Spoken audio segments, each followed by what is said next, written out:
Merhaba. That is an informal way to say hello in Turkish. According to Lewis Thomas's Elementary Turkish, revised and edited by Norman Itzkowitz.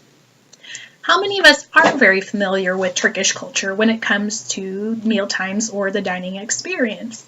While many of us may not be going to Turkey anytime soon, it can be fun and it can expand our own cultural horizons and knowledge to look into how other cultures do things like mealtimes. And I'm a student with Missouri Southern. I have been out of country several times. I have been to Italy, Canada, and Mexico.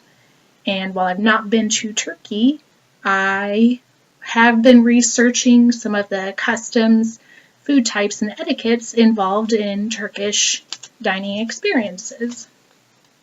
And I'd like to go over some of those customs, food types, and etiquettes with you here today. So hop aboard your magic carpets, and I will take you on a virtual tour of a Turkish mealtime.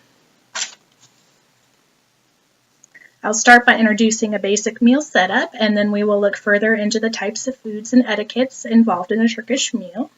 According to the Turkish Cultural Foundation's website and Turkish Cuisine, article author Reşat Genç notes that the laying of the sofra, which is a low table or a dining tray, is not much different today than it was in the 11th century. The sofra is typically covered with a cloth to keep breadcrumbs off the floor. Everything in, on, and around it had to be clean, tidy, and there were typically seating pads or pillows on the floor, similar to this one, perhaps, set out for the comfort of the guests. Comfort of the guests was top. The food had to be plentiful and it had to be of good quality, also clean. And now that we've kind of gone over the basic setup of the dining area, let's move into different types of food that you might find in a Turkish household. The Turkish Cookbook, Regional Recipes and Stories by Nur Ilkin and Sheila Kaufman lays out a rich variety of Turkish foods. Meats consist largely of mutton and beef and goat, and they're typically cooked in a tandir oven, which is kind of an underground oven, or they are roasted over an open fire as a kebab. Yogurt, dairy products are also very important to Turkish culture. Yogurt has been in Turkish culture for about 4,500 years, and Turkey likes to lay claim to that as their cultural gift to the world when it comes to dining. And soups were typically water-based and meat-based. I have a picture of a soup here. It is a wheat, chickpea, and green lentil soup with tarragon from the cookbook I mentioned earlier. Yum.